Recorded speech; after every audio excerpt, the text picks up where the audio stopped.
ошол ооздогу баягы ирин кан аралашкан шүйкөм нерселер агып турду кечке чейин.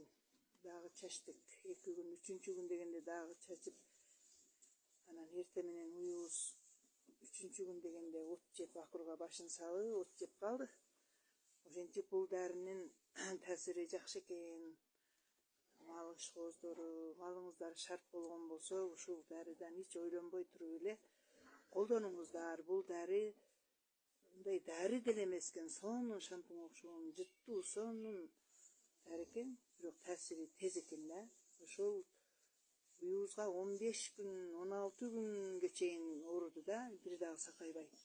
Анан 3 күндө, мына 4 күнөн дейин, 4 күндө гапшап, сонун болуп калды. Мына уюубуз арыктап баса албай калды 15 күндүн ичиндечи.